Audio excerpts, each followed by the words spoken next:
அவரை நான் தூக்குறேன் சேர்ல உட்காரத்துக்கு. அப்படி தூக்கும் போதே தெரியுது, அவர் அறியாமல் அவர் அப்படியே பாத்ரூம் போயிட்டாரு லுங்கியில். அதோட தூக்கி சேர்ல உட்கார வச்சு ஆம்புலன்ஸில் ஏற்றி கொண்டு வந்து ஆம்புலன்ஸில் சொல்லிக்கிட்டே வராரு. இதே நின்னவங்களை கூட பிழைக்க வச்சிருக்காங்க சார், நம்பிக்கையோடு இருங்க, அப்பாவுக்கு ஒன்றும் ஆகாதுன்னு சொல்லிக்கிட்டே வந்து ஹாஸ்பிட்டலில் கொண்டு போய் வச்ச உடனே ஆனால் அவர் அப்படியே அன்கான்ஷியஸ் ஆகி அப்படியே சரிகிறாரு.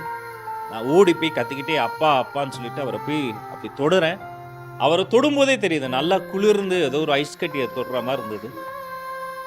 நான் பிறந்தப்ப கையில் அப்படியே எங்கள் அப்பா வாங்கினவர், குழந்தைய கையில் வாங்கினவர், அவர் ஒரு குழந்தை மாதிரி கிடக்கிறாரு. அவர் நான் தூக்குறேன், முடியல. அவர் கண்ணு இன்னும் திறந்திருக்கு, காதை வச்சு நெஞ்சில் கேட்குறேன், இதயம் துடிக்குதா இல்லையான்னு என்னால் கண்டுபிடிக்க முடியல. என் கண்ணுக்கு யாருமே தெரில, கண்ணிலேருந்து தாரையாக கண்ணீர் கொட்டுது. முடிஞ்ச அளவுக்கு நான் சிபிஆர் பண்ணேன்.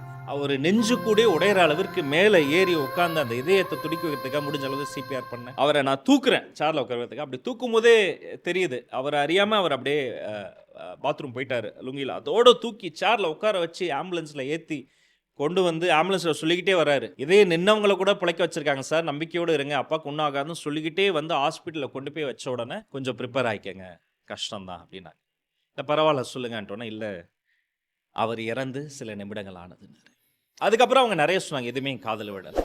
அதுக்கப்புறம் வீட்டில் இருந்து பல வண்டிகளில் யார் யாரும் வந்து ஹாஸ்பிட்டலில் இறங்கினாங்க, எதுவுமே எனக்கு தெரியல. நான் ப்ரிப்பேர்டாக இல்லை, இது மாதிரி ஒரு நாள் வரும்னு நான் ப்ரிப்பேர்டாக இல்லை. அதனால் அந்த நாள் அப்படியே எனக்கு பிளாங்க் ஆயிடுச்சு. இவ்வளோதான், இப்படி தான் லைஃபு. அடுத்த நாள் நம்மளுக்கு உறுதி இழந்துருந்துருந்தா அவர்கிட்ட முரண்பட்ட விஷயங்கள்லாம் கொஞ்சம் விட்டு கொடுத்து போயிருப்பேன். நாமுத்துக்குமாருடைய ஒரு வரி உண்டு, அப்பாவின் சாயலில் உள்ள பெட்டி கடைக்காரரிடம் சிகரெட் வாங்கும் பொழுது கைகள் நடுங்குகின்றன. நான் வாகனத்தில் போகும்போது சாலையை கடக்கிற ஒரு வயதான ஒரு பெரியவரை பார்த்தா கூட டக்குனு என் கண்ணு கலங்கும். நான் அதை மறைச்சிக்குவேன், கண்ணாடி போட்டுக்குவேன், எங்கள் அப்பா தான் போகிறான்னு நினச்சிக்குவேன். ஏதோ ஒரு உணவகத்தில் வந்து யாரோ ஒருத்தங்க வயசானவங்க என்னை பார்த்து லேசாக சிரிப்பாங்க, இவர் எங்கேயோ பார்த்துருக்கோமே, நீங்கள் டிவியில் வருவீங்களே அப்படின்னு யாராவது சொல்லும் போது என்ன அறியாமல் எமோஷனல் ஆகிடுவேன். என்னை டிவியில் பார்த்து சந்தோஷப்பட்ட என்னுடைய அப்பா, அவரால் தான் இன்னைக்கு டிவியில் மட்டும் இல்லை, டிவிக்கு வரைக்கும் நம்ம ட்ராவல் பண்ணுறது காரணமே என்னுடைய அப்பா தான். அவரை நான் ரொம்ப மிஸ் பண்ணுறேன்.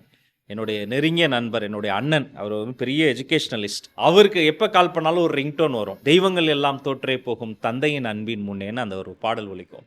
அந்த பாடலுக்கான அர்த்தத்தை முன் எப்போதும் விட இப்போது உணர்கிறேன். உண்மையில் எல்லா தெய்வங்களும் தோற்று போகும், தெய்வ நம்பிக்கை இல்லாத எனது அப்பா என் மீது வைத்த நம்பிக்கையின் முன்னால் அவர்தான் எனது தெய்வம். அவரை நான் வணங்குகிறேன்.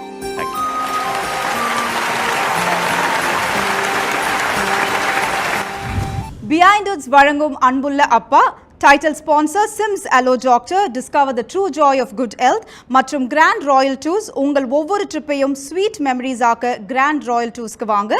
Powered by Chennai Amrita aviation nursing hotel management, ஈஸியா படிக்கலாம் சேலரியோட. Manju group, I spot intelligent plots of Kovai south, IT corridor starting from 9.9 lakhs. Danish Ahmed College of Engineering Tamaram, Chennai, a school of intellectual powerhouse.